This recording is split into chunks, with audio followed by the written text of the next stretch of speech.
2023년 5월 28일 5월의 마지막 째 주일입니다. 오늘은 고린도전서 8장 말씀을 함께 나누게 되는데요. 8장 1절부터 13절 말씀을 본문으로 삼아서 넘어지지 않게 하는 인생이 되어야 합니다.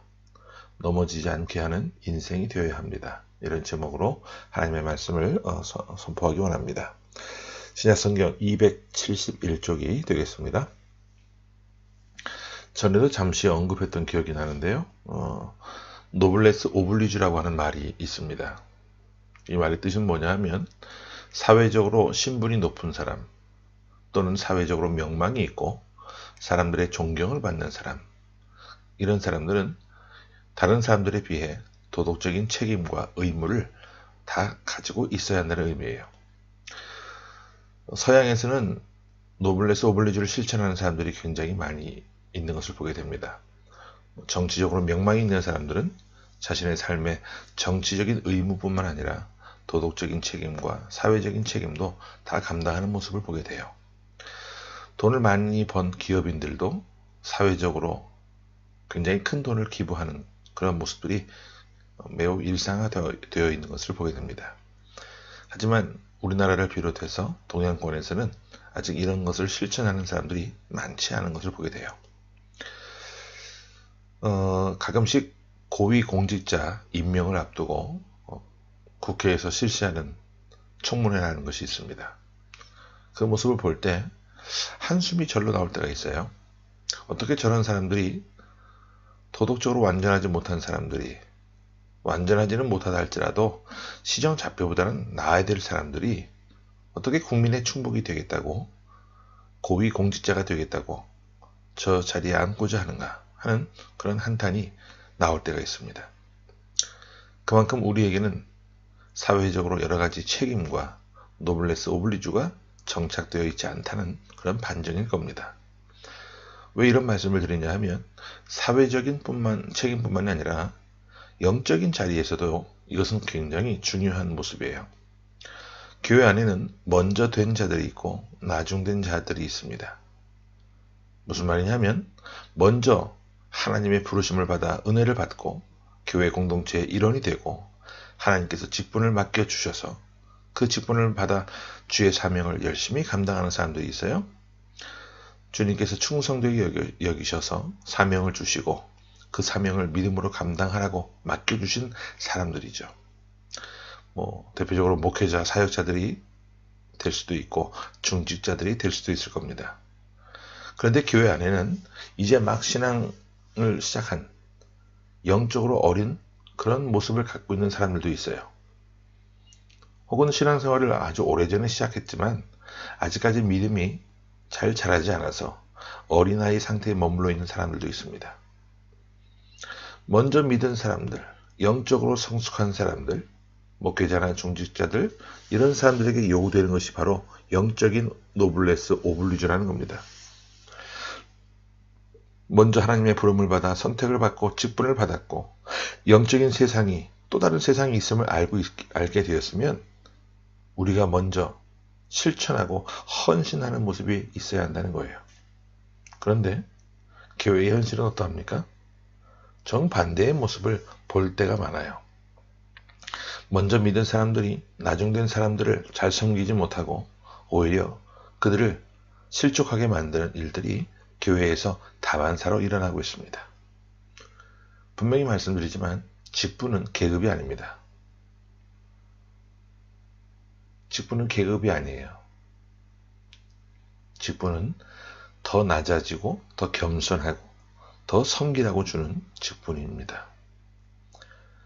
그런데 바울이 목회를 했던 고린도 교회도 이 문제가 굉장히 심각하게 대두가 되었는데 참 문제가 많았죠. 분열의 문제부터 시작해서 음행의 문제, 송사하는 문제, 결혼에 대한 문제, 그리고 오늘은 우상의 제물에 대한 문제까지 터지게 됩니다. 그러면 본문 1절부터 함께 말씀을 봅니다. 자, 시작. 우상의 제물에 대하여는 우리가 다 지식이 있는 줄을 아나 지식은 교만하게 하며 사랑은 덕을 세우나니. 여기 보면 우상의 제물이라고 하는 말이 나와요. 그죠? 무슨 말이냐면 우상에게 바쳐진 제물이라고 하는 뜻입니다. 고린도 지역은 이방인 지역이었고 그 지역은 이방인의 신전이 굉장히 많았습니다. 아프로디테를 섬기는 신전을 비롯해서 우상을 섬기는 신전이 굉장히 많았기 때문에 이곳에서 유통되는 대부분의 고기는 신전을 거쳐 나온 고기들이 대부분이었습니다. 그래서 이 문제가 교회 안에서 논쟁이 되었어요. 시장에서 파는 고기, 우상에게 제물로 바쳤던 이 고기를 우리가 사서 먹어도 되느냐, 아니면 먹어서는 안 되느냐, 이 논쟁이 생긴 겁니다. 우상에게 바쳐진 그 고기를 하나님을 섬기는 사람들이 과연 먹는 것이 옳으냐 옳지 않느냐 하는 문제가 그들에게 아주 첨예하게 심각한 문제로 대두가 된 거예요. 자, 여러분들 같으면 어떻게 하시겠습니까? 제가 사역을 하면서 미아리가 가까웠던 그 도남동에서도 사역을 했었고, 또 무당이 많았던 그 경기도 광주 거기에서도 사역을 한 적이 있는데, 예전에 교회에 첫 부임을 해서 얼마 안 돼서 교인들의 상태를 또 파악도 하고, 또 어떻게 사는지, 또 어떤 분들인지 궁금해서 신방을 굉장히 많이 다녀본 기억이 있어요.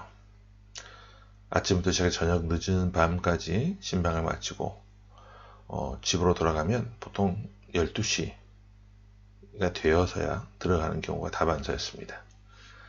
근데 어느 날 배가 굉장히 고팠는데 신방을 마치고 한참 일을 마치고 행정적인 업무까지 마무리를 하고 집으로 돌아오는 길에 무당집이 많은 한 어느 골목에 담벼락에 과일과 떡과 고기가, 그 돼지머리 삶은 게 있는 거예요. 그래서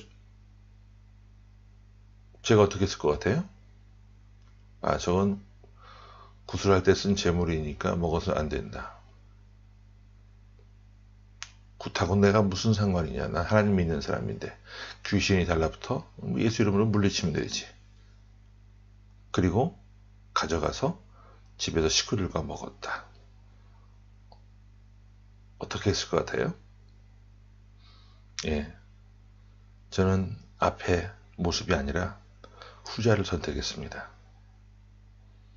잘 먹었어요, 집에 와서.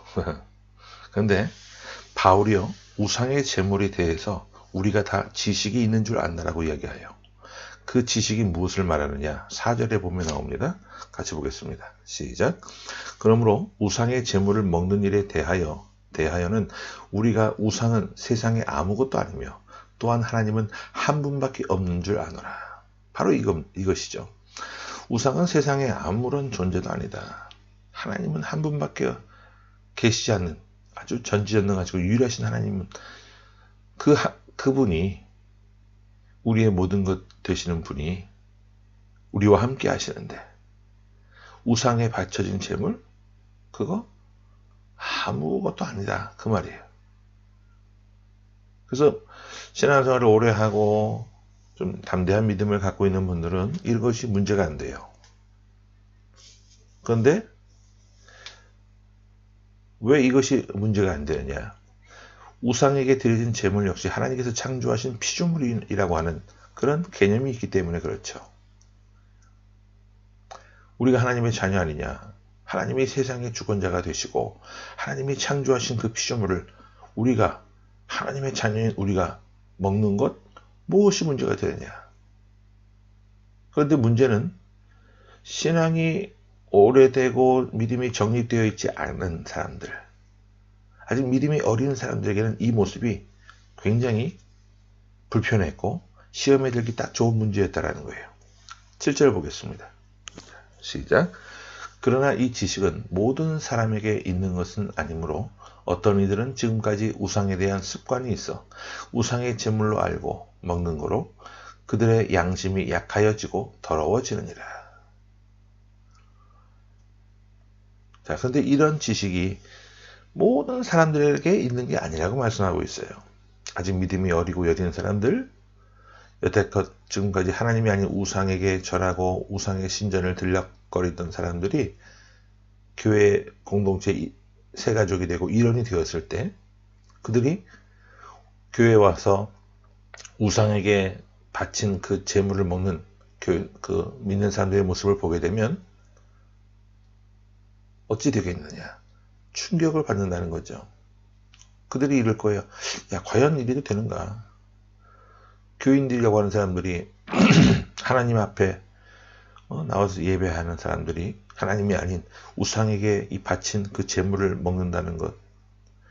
그렇다면 우상을 섬기는 사람들이나 하나님을 섬기는 사람들 무슨 차이가 있는가? 만약에 이런 사람들이 야, 우상에게 바쳐진 이런 제물을 먹어도 되느냐라고 질문을 한다면 우리는 충분히 설명을 할 수 있을 거예요. 근데 대부분의 사람들은 거기에 대해서 물어보질 않습니다. 스스로 마음의 문을 닫아버리고 시험에 들어버려요. 그리고 교회 공동체를 박차고 나갑니다. 이게 바로 이런 것들이 문제가 된다는 것이죠. 오늘날 교회 공동체에서도요, 이런 모습들이 문제가 되어서 심각한 문제로 대두되는 경우들이 있어요. 예를 들어서 교회 안에서 재정이 투명하게 사용되지 않는 교회들이 있어요. 그 문제들, 그리고 교회 안에서 먼저 믿는 사람들이라고 하는 그 사람들이 하는 말, 그리고 대화들, 행동들, 이제 갓 예수를 처음 믿은 사람이 교회에 와서 재정을 엉망진창으로 사용하고 성도들이 음담패서 같은 얘기나 하고 성도들이 함께 모여서 음주 가물을 즐기고 이런 모습을 교회에서 보여주어도 되느냐라고 질문을 한다면 우리가 처음부터 그들이 질문을 했을 때 성실하게 처음부터 모든 것을 설명해 주면 오해가 풀릴 수도 있고 그들도 이해할 수 있는 부분이 있을 겁니다. 그런데 대부분의 많은 사람들은요, 오해를 품은 채로 교회 공동체를 박차고 나가버려요. 이게 심각한 문제가 되는데 그러면 그 영혼은 어떻게 되느냐? 우리 9절 말씀 봅니다. 자, 시작. 그런즉 너희의 자유가 믿음이 약한 자들에게 걸려 넘어지게 하는 것이 되지 않도록 무엇하라? 조심하라. 너희들이 고기 먹을 수 있는 자유가 있다. 우상에게 바친 제물이라 하더라도 하나님의 피조물인 만큼 먹는 것, 기도하면서 아무것도 문제가 되지 않는다. 하지만 이런 자유가 있다 할지라도 이 자유가 믿음이 약하고 어린 그런 사람들을 걸려 넘어지게 하는 모습을 갖게 된다고 한다면 조심해야 된다라고 이야기하고 있는 거예요. 그래서 오늘 우리가 신앙생활을 하고 있는 우리 공동체의 백성들은 위로는 하나님과의 수직적인 관계뿐만 아니라 좌우를 돌아보는 수평적인 관계도 항상 깨어서 살펴보고 조심하는 모습이 있어야 한다는 거예요. 여러분들 중에 먼저 신앙생활을 하고 오랫동안 예수를 믿고 천국에 대한 구원에 대한 확신을 갖고 있는 분들이 계시다고 한다면 앞으로 눈빛이나 행동, 말투 하나하나까지 항상 하나님 앞에서 코람데오 하나님 앞에서 서 있다라고 하는 그런 의식을 갖고 살아가실 수 있기를 바랍니다. 그리고 주변에서 이 사회에서 믿지 않는 사람들이 항상 나를 눈여겨보고 있다라고 하는 그런 의식을 갖고 살아가는 모습이 필요해요. 그리고 믿지 않는 사람들, 처음 예수 믿기 위해 나온 사람들 앞에 본이 되어야 한다는 그런 의식을 갖게 되시길 바랍니다. 이것이 오늘 우리에게 너무나도 필요한 것이고 중요한 거예요. 왜냐하면 영혼은 우리 주님께서 피로 값주고 사신 것이기 때문에 소중한 것이기 때문에 그래요. 그래서 바울이 이렇게 자신의 결단을 소개하면서 고린도전서 8장을 마무리하는데 우리 13절 보고 정리합니다. 시작. 그러므로 만일 음식이 내 형제를 실족하게 한다면 나는 영원히 고기를 먹지 아니하여 내 형제를 실족하지 않게 하리라. 우상에게 바치는 그 고기 자신도 먹을 수 있다라는 거예요. 하지만 그 모습이 신앙이 여린 사람들, 아직 믿지 않는 사람들이 바라볼 때 그들의 마음을 실족하게 하는 모습을 갖게 되는 것이라고 한다면 자기는 죽을 때까지 평생을 고기를 입에 대지 않고 살겠다라고 결단하는 모습을 보게 됩니다. 바울이 고기를 먹을 자유가 있지만 이 자체가 형제를 실족하게 하는 시작이 된다고 한다면 바울은 그렇게 하지 않겠다라고 결단한 것이죠. 무엇 때문에? 바로 영혼 때문에 그렇다는 거예요. 그 영혼은 그리스도의 피값으로 사신 귀한 영혼이기 때문에. 그래서 오늘 이 시대에 먼저 믿은 우리가 해야 할 사명이 있습니다. 영적인 책무가 있어요. 그게 뭐냐 하면 영적인 자리에서 노블리스 오블리주 이것을 잘 실천하고 먼저 하나님 앞에서 깨어 있어서 이제 믿은 사람들, 아직 믿음이 어린 사람들, 그들 앞에 믿음의 본을 신앙의 모범이 되어주는 그런 삶을 살아가야 한다는 겁니다. 교회 안에서 우리가 하는 모든 행동들이 그들에게 걸려 넘어지게 하는 시험거리가 될 수 있다라고 하는 사실을, 그 사실을 항상 기억하시고 하나님 앞에 살아가며 백성들을 시험에 들게 하지 않는 그런 삶의 모습을 통해 새로운 한 달도 넉넉히 승리하며 살아나갈 수 있는 저와 여러분이 될 수 있기를 간절히 주의 이름으로 축원합니다. 아멘. 함께 말씀을 기억하면서 기도하겠습니다. 고마우신 주님, 은혜를 감사합니다. 누군가는 사람들을 걸려 넘어지게 하는 인생의 모습으로 살아가는 사람도 있고, 또한 어떤 사람들은 자신을 희생하여 디딤돌과도 같은 삶의 모습으로 살아가는 그런 인생도 있음을 우리가 압니다. 하나님, 우리의 삶의 모습은 과연 어떠한 모습인지를 되돌아보게 하시고 걸려 넘어지게 하는 사람이 아니라 일으켜 세울 수 있고 디딤돌과도 같은 삶의 모습이 될 수 있도록 하나님, 우리의 믿음을 새롭게 하여 주옵소서. 먼저 믿은 자답게 하나님 말이나 행동이나 생각하는 것이나 어떤 것이든지 간에 항상 본을 보일 수 있는 삶이 되게 하여 주시고 우리의 잘못된 삶의 모습으로 인하여 시험에 드는 사람들이 없도록 하나님 늘 깨어있는 삶이 될 수 있도록 저희와 항상 함께하여 주옵소서. 이런 삶의 모습을 통해 하나님 앞에 영광을 돌리게 하시고 이 땅 가운데 하나님의 나라를 이루어갈 수 있는 귀한 사명자들 되게 하여 주옵소서. 살아계신 예수 그리스도 이름으로 감사하며 간절히 기도하옵나이다. 아멘.